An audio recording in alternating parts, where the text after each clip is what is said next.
And now go live.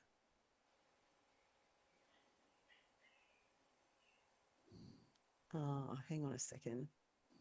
I'm going to have to redo this.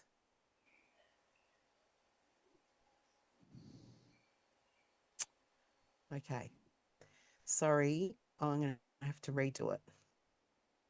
My hair always looks so dark on these videos, and it's just not. I'm so gray. That is not true. This is a Well, lie. I'm grey and it comes up. So I I don't don't know know. what. That's weird. It's like, I know I do not look like that. It's got to be my camera. Okay, let's do this.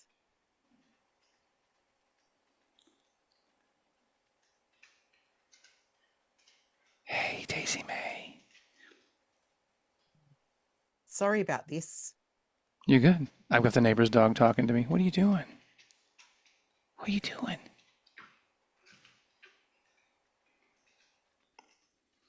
There we go. That's what I'm looking for.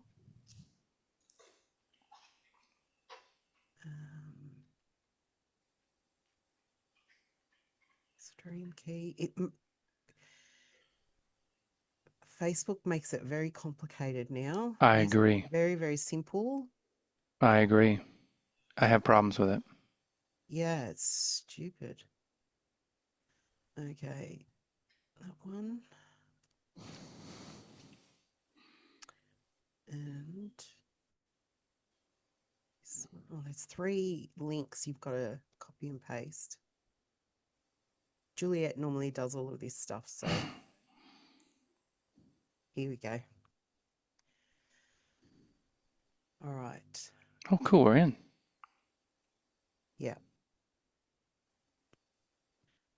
Okay, I'm just checking Facebook to make sure it's live now. We're live. Awesome. It worked. Okay. Hello, everyone. Welcome to She's of Love. And Juliet's not here today. As you can see, she's on holidays in Malta, Keith, Oh, wow. which is why she's not with us. Yeah.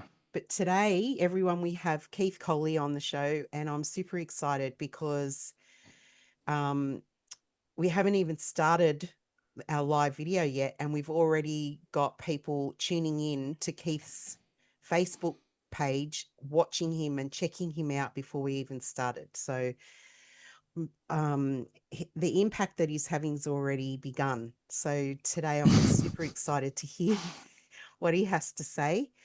And I'll hand the mic over to you, Keith, because I really want to hear your awakening story. So take it away.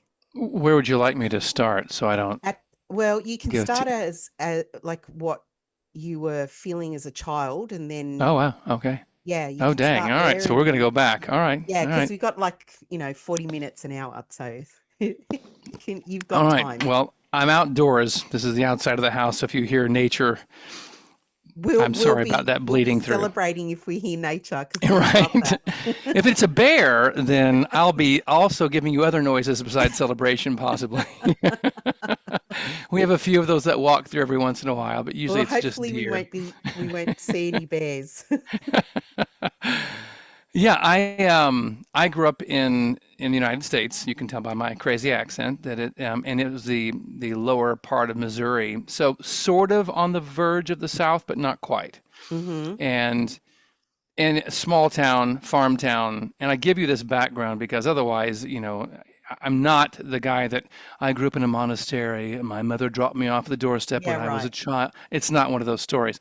Yeah, I was born in the Midwest in a farm town. I might as well have been, Clark Kent dropped off in the middle of a field in Kansas, yeah. because that's kind of the way it was there. And so nothing esoteric about my upbringing. In fact, I grew up in a house where my dad was a part-time music director at local Baptist churches, and my mother played the piano. And then he was a Mm-hmm. school teacher. So, I mean, as far away from thinking outside of the box, because even for Christianity, the Baptist denomination is a very boxed in thing to be in. Yeah. And so that's my beginning, just so you know. But I was always exceptionally drawn to fantasy, to comic books, like to see Marvel and DC comics coming to the big screen. And I dragged Angel and Origin to go see Superman. I dragged them to see the Fantastic Four at Yeah. this little local theater because it's finally coming to where they can do it. And it was the dream of my childhood of, wow, if one day they could actually do this in the movies. And here we are seeing it. And so it's been a thing that drew me in my whole life. And I mean, it happens to a lot of kids, but I could tell it was deeper than just oh, it's cool, it's a way to check out. No, it was, there's hints in this material and these writers that are alluding to deeper truths.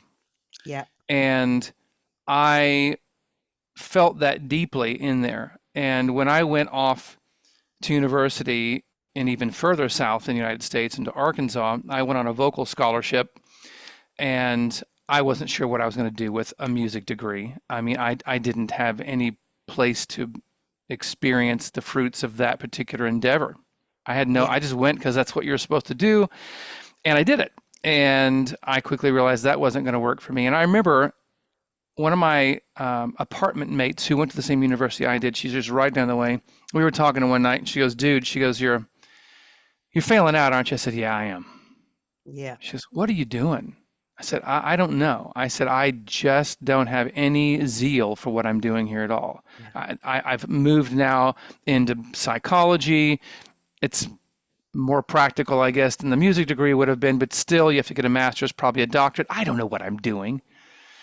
I said, "But I do know this. There's something sitting inside of me. This little seed that I can feel sitting in there, and I don't know how to get that thing to sprout. I don't know how to get it to germinate, let alone get it to grow. But if Mm-hmm. I can figure this out, it will lead to something inside of me that will be my direction, my Mm-hmm. journey." No clue. I really didn't know. I mean, I was like, I hear you, Renee. I know. I'm failing out. It ain't cheap, and I'm spending lots of money and getting nowhere. Yeah. But that's such a common story too. There's loads of people that do that because they don't know what we expect children to understand and know, young people to know what they want to do. Yeah. And some do. A lot of people don't, though. No. Well, they're getting out now and they have the degrees, and then they're going, "Okay, give me a job." It's like, pfft, good luck. In your field? Yeah, I don't think you should hold out for that, Yeah. probably. It's even more of a roll of the dice now than it was in 1990. Yeah. So, Yeah. Agreed. that's where I was. But the seed part of it, the whole reason for telling you about going to university was to say that what I got out of it was the realization that there was something inside of me I didn't know how to access, Yeah. and that was the key. So then I get married. Um, my then wife goes into nurse practitioner program, and I remember they were studying one night. She and her classmates were studying, and I was coming back from one of my 2 or 3 jobs that I was holding down, and they're studying and they're saying something and they're talking about trying to figure out some part of the anatomy and physiology, and I was just kind of halfway listening, and I just kind of spouted off the answer, and they said, "How do you know that? Is that right?" I'm like, "I think so." And it was right. And I remember my then wife going, How what did is you going, know? "Why did you do that? How did you do that?" I'm like, "I don't know. I heard what you're saying, and it all kind of fell into place, and I made sense out of it." I'm terrible at math. I'm a terrible chemist, but when it comes to biology, I was like, I can do this. So I had a kind of a hint then, and like, well, I might be inclined to be in this area. And then my then wife, my ex-wife, she'd always had migraines and always had endometriosis. She'd had laparoscopic procedures. They'd put her in a false menopause to try to starve out the endometrial lining, escaping the uterus and growing on her bladder and her intestines. They're trying to starve it out. I mean, just crazy stuff. And none of it was really working. So I had a friend of mine. We were living in Springfield, Missouri, which is in that little lower left-hand corner, southwest corner of Missouri. And she said, "I hear your troubles. I hear your woes. There's a lady you should go check out." I'm like, "Oh, okay, look, I'm up for anything. We've been to St. Yeah. Louis. We've been to Barnes Hospital, neurologist, been everywhere. What you got?" She goes, "Well, there's a lady named Blaze Malone." I said, "Well, that's one heck of a name, Blaze, all right." And she said, and she's an acupuncturist, and she was trained in England, came back to the States where she's from and set up shop here in Springfield and has been here forever. I said, "Hey, acupuncture sounds great. I've been reading books on qigong. Sounds awesome." I was working at the local hospital at the time in their fitness centers, and I was organizing different classes and stuff, and I was over that sort of thing. So I wasn't really in the field, but I was curious about Chinese medicine and qigong. So hey, acupuncture? Yeah, let's give that a shot. I say, hey, you willing to go? She goes, sure, let's do it. We go in there, and within a treatment or two, especially I think one of those early treatments, she was in the middle of a migraine. So you're taking her in the middle of the acute phase, and Yeah. the needles go in, and within an hour, she had no headache. Wow. I was like, you got my attention. Yeah. And then Blaze looks at me and she goes, so that left shoulder of yours? I'm like, yeah. She goes, that could be better. I'm like, I don't know. The neurologist told me when I broke my arm that it probably would never get better. She goes, nah, it'll get better. I said, okay. So I went to her for me. And my arm within 2 or 3 sessions was significantly relieved, and it never really returned to that level of dysfunction. So she had my attention, Yeah. right? And her daughter, she goes, my daughter just graduated from acupuncture school. I said, oh yeah, where was that? She goes, in South Florida. I said, oh, the armpit of hell. Got it. Okay. Only because I don't like heat and humidity, and that's what Southern Florida is. It's heat and humidity. Yeah. I said, okay, well, I'll talk to her. So I went to talk to Beth, and I said, hey, your mom sent me your way, and she said you got out of there and recently and you've set up shop, and I just want to know, what was it like for you? So she shot me straight, and then she goes, you'll have to in your before your clinical year, you'll have to have someone to follow around. I'll be your mentor. I'll be your apprenticeship leader. I'm like, really? You're going to commit to that now? She goes, if you go, I'll do it. Okay. And so I went into that program. And I knew going into acupuncture and the Chinese medicine, it wasn't the end, but it was a really good doorway to walk through. And to go back to the other analogy, it was a really good way to start getting that seed to sprout. Right. And it did. But what's funny is none of what I got in South Florida of the actual foundational education led to the sprouting of the seed. None of it. It was for the encounter of one person. And that was an adjunct teacher from up in Boston. So he had to fly down there just to spend 3 or 4 days with us to teach us Tai Chi and certain qigong practices that he had known. He gave us a story which was remarkable. And I was like, man, this dude's cool. And I dig him. I like this guy. He's like a long lost brother. And we could tell we just hit it off pretty well. And I can't remember how many of the original 28 were left at that point. There might have been more than the 14 that we ended with. But I was the only one when he gave the invitation to us to come up and study with him. As he's departing, right? This is my last day. It's been great with you guys. And he goes, I want to open the invitation to all of you. If you ever want to come up and spend a few days with me in Hingham, they're just south of Boston, I'll teach you. It's like, oh, are you kidding me? Because this dude was doing stuff that was crazy. He could pick up on things in people's bodies that was just remarkable. And then he would treat people. Then he would treat people by putting needles in the acupuncture doll. I said, cool, man, acupuncture voodoo. You got my attention again. This is great, right? Yeah, that's amazing. Yeah. And I was like, all right, dude. All right, you got me, Yeah. So I said, look, man, I'm absolutely destitute broke right now because I've just been through this program. But when I get through and graduate, I will scrape up the money, somehow get to Boston from Missouri, and I will spend time with you. I said, how much is it going to cost me for the tuition to spend the days with you? He goes, no, there's no money. I said, what do you mean? He goes, no, it's not going to cost you a penny no, in fact, you'll stay at my condo. Yeah, I'll probably cook you dinner a few times. I'm like, what? So my cost was only the plane ticket and the car rental. And he fixed, I don't know, a number of the meals, at least in the evening. We got, when we got back in, and then he taught me for a few days, and I was like, who is this guy? Yeah. Because he goes, but I want to teach you something that's going to open your practice up because you're brand new. I said, yeah, man, I just got out, just setting up shop. He goes, you'll be better than everybody else. I said, oh, I don't think so. I'm fresh out. He goes, no. I said, well, I'm getting ready to move to Nashville area, to Nashville, Tennessee, country music capital of the world. I'm getting ready to move there. And, there's a lot of other practitioners. He goes, don't worry about it. I'm going to show you one acupuncture form or a qigong form in particular. I said, okay. He goes, because I know over 40 of them. I've traveled the world with my old teacher. I know a lot of them. This one is the one you need to start out with, and it's going to change your practice. I said, seriously? He goes, dude, it will change everything. I said, okay, I trust you. I've seen you at work, man. You're incredible.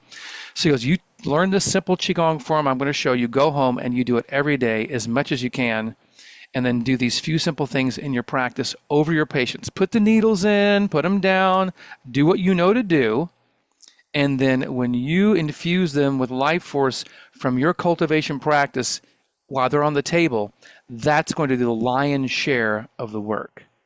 And you're going to be better than your peers. I'm like, man, that sounds amazing. I'll believe it when I see it. But, okay. So I did it.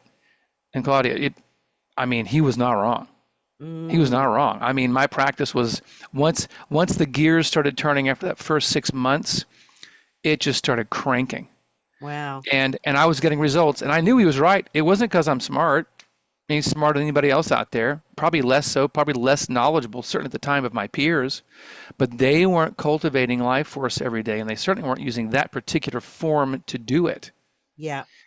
And so the proof was in the pudding, as the saying goes, and people were getting better. And I even had some coming from other practitioners, other acupuncturists going, look, man, I was going to so and so, but then my friend told me they've been going to you and getting these results, and I'm just willing to give it a shot because I'm not quite getting where I want to go over there. And Yeah. they would get the results usually, and so I blew up. I was working some weeks, 6 days, 10, 12-hour days, Wow. and I was doing all of it. I had all the hats. There's no receptionist. There's nobody doing your Yeah. booking, Yeah. taking I your money. know. You're doing all of Yeah. it, right? You know Yeah. how I that know. goes. And so I was just, in fact, I had stacks of checks sitting in a box back at the house because I didn't have time to go to deposit them, and my ex-wife hadn't done it. And I opened the box and I was like, oh my gosh, how much money is in here?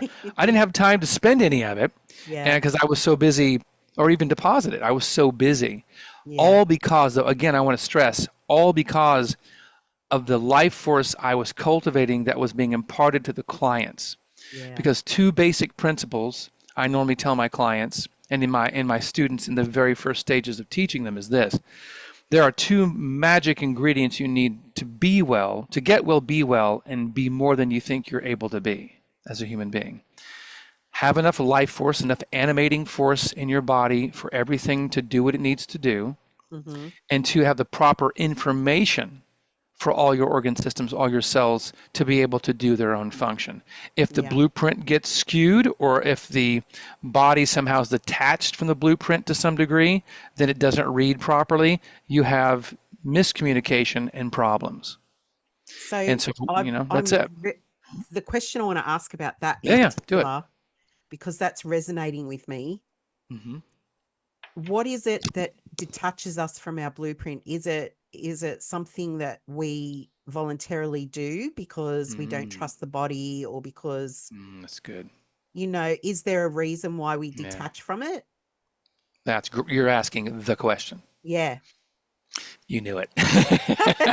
Because, and the reason I'm asking is because as a child, I had an experience with, um, I was at a friend's house and she had other kids there. I was probably about, I reckon I was about 12, maybe a little bit younger. And we were all swimming in her pool, and it was summertime. It was fun. I'd been to her house many times, but this particular time, there were these other people there, that other kids there that she knew. And this one little boy um, made a comment about my body. And it was the first time in my life that had come to my attention, that sort of Hmm. mean spirited kind of like observation that he'd made about me. And he commented out loud in front of everyone. Hmm. And I ran inside crying, and her mum came in and was like, stop being, she was quite harsh about it. And I should have gone home at that point. Like, I should have just said, right, I'm going home. Like, I don't want to be around these people. But being so young and being like, I don't want to miss out, I didn't want to miss Hmm. out on having fun with my Sure. friend. I stayed. And I feel like I made a conscious decision that eventually became subconscious, to detach from my body at that point, because it was Hmm. so painful to me. And it's been a journey over my life to reconnect with my body. Um, and it's an emotional thing. It's not I don't think it's so much a physical thing. It starts out as an emotional thing, Hmm. and then it becomes physical over time, and it manifests itself in your body. Oh yeah. Yeah. I meant to bring out my teaching acupuncture doll, but I left it inside, so I don't have it to show. So I'll have to just describe it. Uh-huh. So I've tried to simplify the Chinese medical meridian model, Mm-hmm. and I operate from the simplification most of the time because I like it to be Yeah. simple and easy. Yeah. So I call it the six convergence points or 6 points of convergence that your eternal aspect, your oversoul. Mm-hmm. I call it the placenta. It's your energetic placenta. So we're in time, we're in density, and this is the human avatar experience, this Mm-hmm. density. And right across that veil of what we experience as linear time is this aspect, this oversoul, I call it, that serves as a placenta that feeds all this life. And it's a two-way street, of course, as placentas are, and umbilical cords are. And that umbilical cord streams down to you, and that is the silver cord as growing up as a Yes. Baptist kid. This Yeah. is in one of our hymns, Claudia, in one of our hymns. When the silver cord is broken, I'll be going home. Down the South. And I'm going, silver cord is broken, I'll be going home. What are they talking about? Yeah. Only later I was like, holy cow, somebody had some insight when they wrote that hymn. And Yes. so that oversoul connection, it wants to feel all of this, all these convergence points, your crown, the Uh-huh. dome, your voice, your heart, the heart tether in the back, in particular around thoracic 3, 4, 5, 6. And then you have the diaphragm, underneath the diaphragm, the pelvic bowl, and the ankles, and the kidney 1 point on the bottom of the foot. Those six convergence points, when those are all synced up and the lattice work is connected, the oversoul seats in fully, and you're fully here. Yeah. You're fully plugged in. Now, some people come Beautiful. to this world and they never, ever, the first breath, and it's already off. Right. Happened in utero or on delivery or whatever it was, but early on it gets, so one of those gets dinged up. Now, Yeah. this is not unique, this take on it, because even in my acupuncture schooling in the 5 element school in Florida, we talked about this aspect of an early impact or trauma, usually before the age of 7, Okay. and it dings, it hits one or two of your organ systems, but usually one in particular that takes the brunt of the event, Mm-hmm. and it leaves such an imprint that it skews all of the 5 elements and the organ system that's within that particular 5 element or element of the 5 that forever follows you for the rest of your life. It Right. flavors the filtering of your life. When you have Angel on here, she'll talk about the 8 fields, and I know I'm putting a lot of different paradigms out here, but it's the filter. She'll talk about that perception field, the filtering of all these trillions of bits of information are coming in, and you have to decode them into Yeah. this experience. But when you have what you had happen, one of those organ systems, your pericardium's what it feels like to me, which is just a wrapping of the heart itself. So it's really both of them. It just takes the brunt so the heart doesn't have to. Your pericardium, your heart ultimately to some degree, your convergence point number 4 Mm-hmm. ended up taking the ding, Yeah. and the lattice work was not quite the same after that. Yeah. You, That I you feel know, that.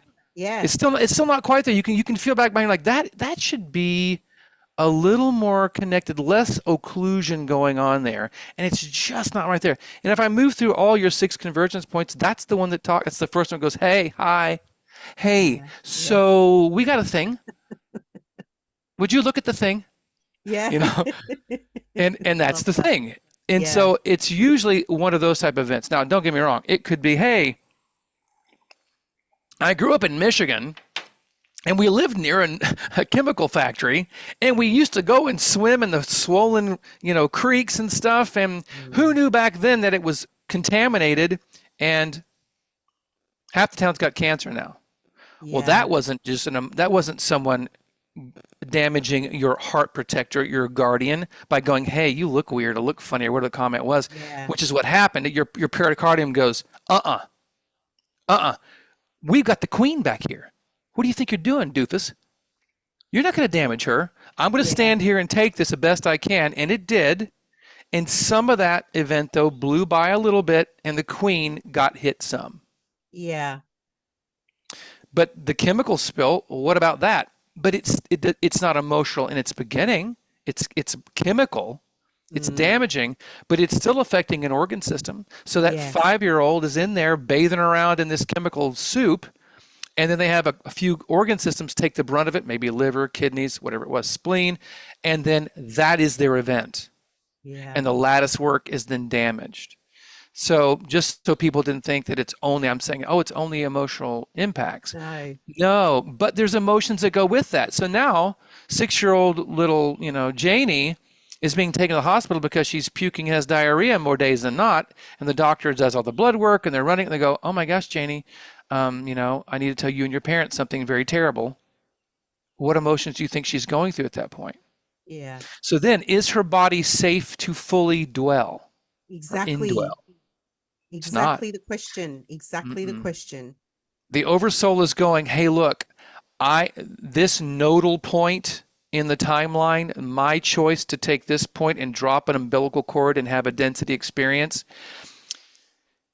I could really make this amazing. I mean, we could flesh this out because that is me. I'm just in a density form. That's an aspect of me, and I could have this full experience of where I could show the glory of all of what I'm capable of. However, in this moment right now, I just don't feel like it's safe to fully be in there to do that.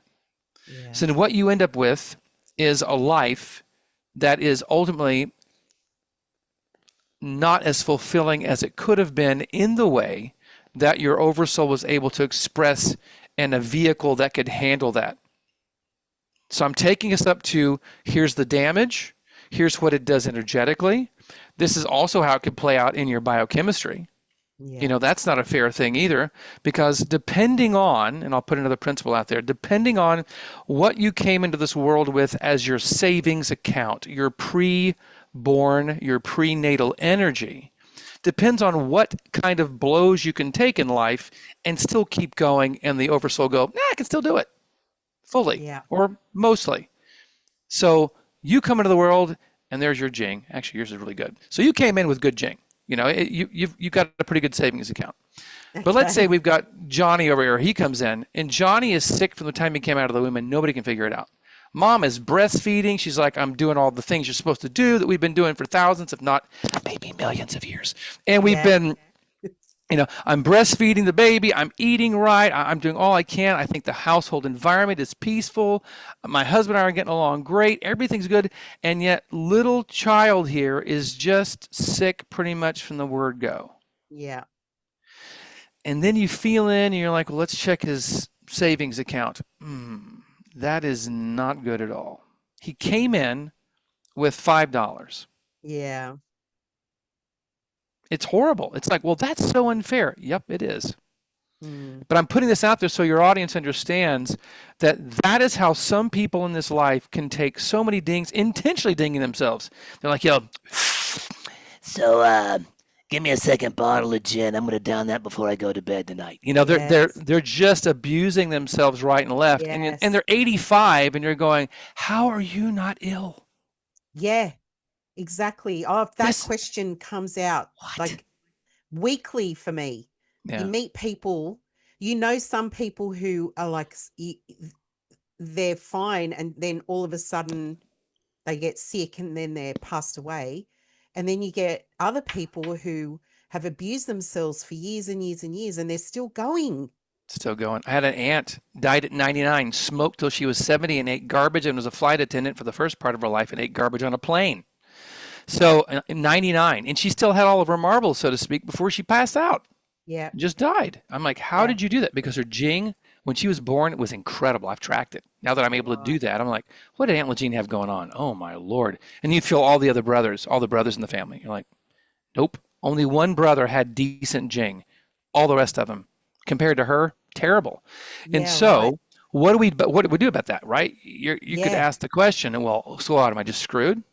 If I got the short end of the stick and I have $5 coming in, am I just destined for a life of misery? Mm. No, you're not. You're not, You because can you have change a it. daily bank account, which is how you live your life every day. Right. And we all know this financially. If I have plenty of money in my daily banking account, do I touch my savings? Nope. Yeah. I leave it alone. Why would I go to my savings when my bank account has plenty in it? Yeah. So they can shore things up.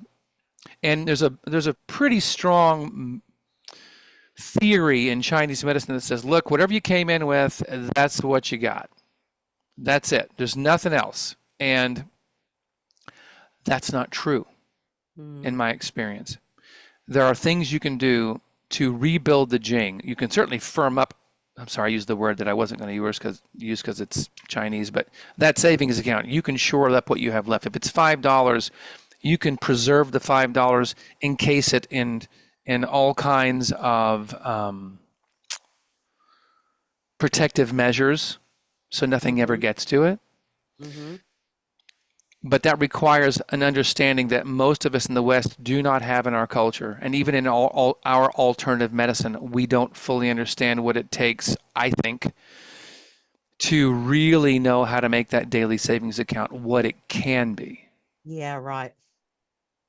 We still think it's proper exercise and diet and sleep, good quality water, good air to breathe. I mean, these are all Mm-hmm. great things that we're often not having.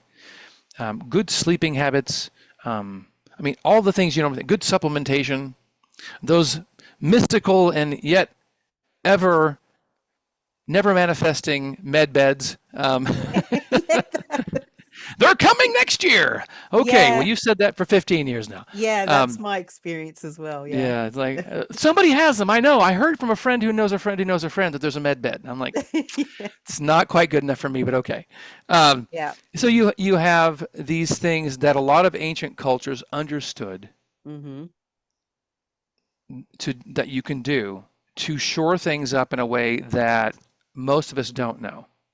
And that's been my life's goal, is to figure out what are those things. And that first exercise that Paul Frazier from Boston, that first teacher, taught me, that was the gateway into, oh my gosh, what? This is what's out there? This is Mm. I thought, because now we're back to my comic books and my fantasy books. Yes. I'm like, well, this is real. It's not just movies. It's not just TV shows and books I'm reading. This is actually possible in real life. These men and women who wrote these stories either had a dream, tapped into something that was truthful, had experiences, whatever it was, they were telling truth hidden under the guise of fiction. Yes. Because now Yeah. I'm experiencing some of the fiction as nonfiction. And we, as children, I believe, we tap into that. We know that that's true. It touches something within us, a truth, a Yeah, place within us that resonates with that truth, right? We that's right. we as children know that that there's more that's possible in the world. And we're Yeah, only seeing we're scratching the surface of what's possible. And then as you grow and you become an adult, it kind of like, it's like a memory. We move further and further away from it, and we become more and more disillusioned as we grow up. And I so believe true. that um it's a choice to go, as you become an adult, it's a choice to go, actually, i I tapped into that as a child. I'm going to go back to that. I'm going to continue believing. I'm going to um, see what's possible. I'm going to open my mind, and I'm going to really chuck everything that I've learned in the bin, and I'm going to walk down this road and figure it out and kind of like discover what's possible for myself. Because Western medicine is so prolific, I believe, in our society, that people are scared to look at anything else. They're kind of like, They I don't are. know. I don't know if that, like, particularly people with cancer, Oh, they that's the get big made. one. Yeah, it's a huge one. They get hmm like, don't go down the juicing route. Don't, you got to Yeah, go the chemo route. You got to be, yeah. people are afraid to look at alternatives. And I Sure. believe that we need to open our minds. We need to think outside the box. We need to explore, what it is, because we don't know everything about the body. Not even Western close. medicine doesn't know everything about the body. It's like exploring the ocean. The body is similar. We don't know everything, So I really believe it's we need to keep an open mind about stuff like that. And if Western medicine isn't working for you, go explore the world, see what's out there, give it a go. Like you said, Mm, in the beginning of this conversation, that your ex-wife, something wasn't working for her. So she said she'd yeah. try anything, And you her know? dad was an environmental medical doctor, which we now call what kind of medicine do we call it here? Functional medicine is what it became. Yeah, And right. so he had contacts with people who were not doing conventional things, and even that Yeah. wasn't working. Yeah, right. So I I think if people would just fathom this for a second, and it's easily fathomable. We Yeah. have biochemistry, Yeah. and we have bioenergetic, or even just entertain bioelectrical. Nobody's going to deny that there's bioelectricity. We know that's true. It's measurable. We've known that. Nobody in the allopathic world is going to say, no, there's no electricity in your body. There is. We know that. There is. Yeah. So now, though, if there's bioelectricity, then let's just broaden that out, and there's bioenergetic broadcasting going on. There is a Yes. broadcasting of information and energy throughout the whole entire body all the time, as long as you're breathing. That's going on. But Yeah. Keith, but what you're talking about, you're saying that your practice, you treat only people from a distance. Yep, that's right. Gave up the brick and mortar years ago, only from a distance. Well, that's not possible. How come? Well, you're not in the same room. Why does that make a difference? So if I had somebody on a table in front of me and I didn't touch them, but I treated them and they got better, what would you say about that? Is that more believable than if they were across town, or they were in Australia and I'm here in the United States, or they're in a moon or a Mars colony? Elon's got his Mars colony up and you went there. Could I treat you then from a distance? Is that harder to believe? Yeah. It shouldn't be, because we know physics, at least what they say they understand. Consciousness creates quantum entanglement. Two subatomic particles come together and go, hi, how you doing? I'm doing pretty well. Hey, I like you. Me too. What do you say that we always just stay in touch with each other, no matter how far apart we get? We just never lose touch because we're such good buddies. No matter Yeah. how far apart Yeah. we get, we never lose touch. But if my consciousness creates that connection, and yours does too, then we have an entanglement going on, no matter how far apart we are or not. And so then the question is, well, then how are you having an effect on somebody? Because this is an illusion. Yeah. You think this is real? You think this is it? This is the final expression of your eternal aspect. This is as dense as it probably gets. You're Yeah. probably existing on multiple realms simultaneously. Yeah. You just don't have it, because we come into this place, even the person who says, oh no, I've remembered all of it. I don't believe it. I think most of us come in with almost absolute amnesia, and others have some memory, but not all, of Yes. other soul infusions, experiences in whatever realm you want to look at.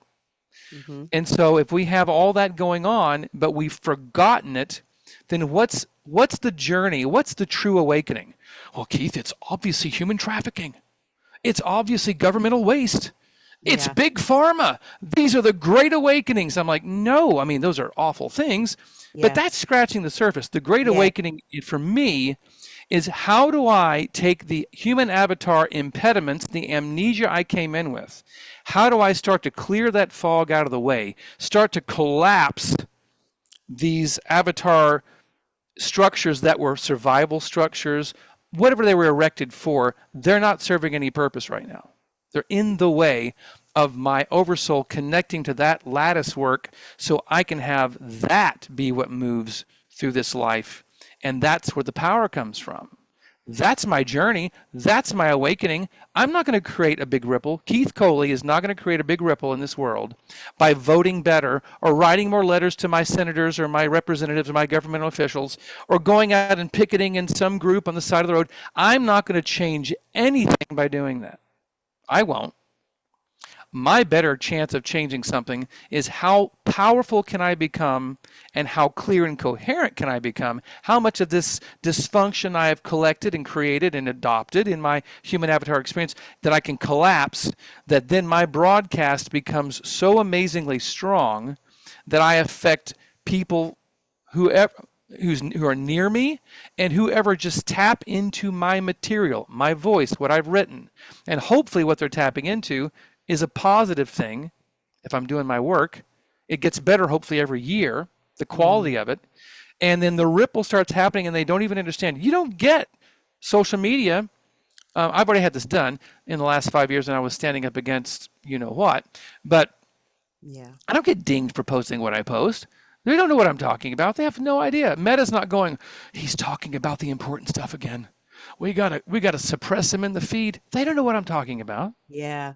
They have no idea. So that's my mission. My mission is no longer, even up till recently, to see how much I can broadcast in the traditional sense.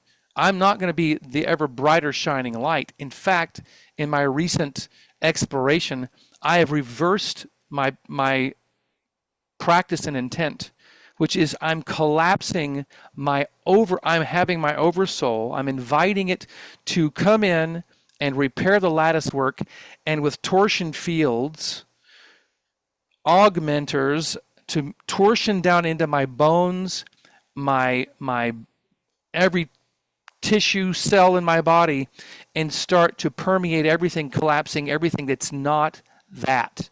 Oh, I And love that. then guess what? I become gravity. I had to reverse all my thinking. All my previous teaching was you got to shine brighter and bigger and like the sun and brighter and bigger. And it's like, and I was going, something's not right here. This is good, a good beginning. But like a good star, I want to collapse in on myself and create gravity almost like a black hole, not to the point of Yeah. destruction, but because I'm drawing in something in particular. What's my Yes. intention? My oversoul. Not Yeah. even cosmic energies, dude. I'm going to take in the energies of the earth and all the different celestial bodies, man, and I'm going to become like this like amazing, like mystical dude. No, I don't want to do that. I've been there, spent years. I want to collapse my oversoul, which is limitless, and it's mine. It's my placenta. Yeah. I want the full infusion of that into my body to where that is all that's expressed in this life. I'm far from it, but I can feel already the effects of that reversal. In fact, I created an exercise called Forge of Heaven, and that exercise is strictly about that. But it is not a casual exercise. If you're not willing to spend a minimum of 30 minutes, don't even bother. A better time spent at one go is an hour. The only guy I've got right now serving as my experiment guy, because I need somebody besides me, he of his own accord, and he's already been doing qigong for years before this, so I'm got to preface that. But he does usually an hour and 45 minutes to 2 hours a day in one stretch of Forge of Heaven, and it's already taking his energy and it's collapsing that that placenta energy, if you will, that beautiful oversoul down into his body, and he's calming down. His energy has moved down to where now his adrenals and kidneys aren't firing off all the time. His whole nervous system has reversed, and guess how long he's been doing it? Like a How long? week. Like a Wow. week. Now he's But he's diligent. doing it for an hour and 45 minutes a day. Yeah. He's just Yeah. blocking it off and doing it. But 30 minutes would make a huge shift. So if I had to put something out there, and I've never said this on a broadcast, I don't think, certainly on an interview, I haven't said this yet, which is that is my revelation I've had at this point in my life, because, and I know we're running out of time here because it's 6:44, and I'm good, but I want to respect your time. Yeah. A little more than a year ago, I'll quickly say this, Yeah. I was doing my thing, doing my practices. I treated a guy from Greece. He had something in his lineage and his field that he was not allowing into his body because he couldn't handle the charge and it had Mm-hmm. fried his nervous system, and it moved into me, or activated, more likely activated mine. And I didn't ask consciously, but I certainly was asking here. And it shifted everything inside of me. And because I'd done 20 years of previous work, my nervous system could handle it, Yeah. but I could feel why his didn't. And it turned everything around for me, Right. shifted everything. I mean, everything changed. And so now that is what's been leading and guiding me in this path. And to be fair, this is controversial for some who are going to hear this, my chat GPT, Mm-hmm. which I've been working with as a reflector, a mirror of me, because that's what it is, ladies and Yep. gentlemen. Yes. It's a I fight to mirror. that. It's a mirror. Yep. Boop. It's Yep. a mirror. And we've been discussing where I was hitting my boundaries and my limits. And I was just listening to me, reflected back to me as this collaborative effort. And that's how this was birthed, about the collapsing of these human avatar structures that do not serve us. They're impediments to allow that eternal aspect of yourself to move through. This is not about ascending. This is not about becoming more and more unrooted, ungrounded, which is what I see a lot of Yes. practices of, I'm just feeling so spiritual and I'm just so elevated. I've elevated myself. I'm just so high vibe. And I'm like, you're barely in your body. Go eat a Yeah. steak. You know, that's not helping.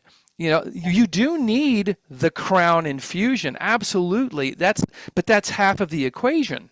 Yeah. What we need is the bottom half also. And it's not enough for most people to go and walk barefoot in the soil. Don't get me wrong.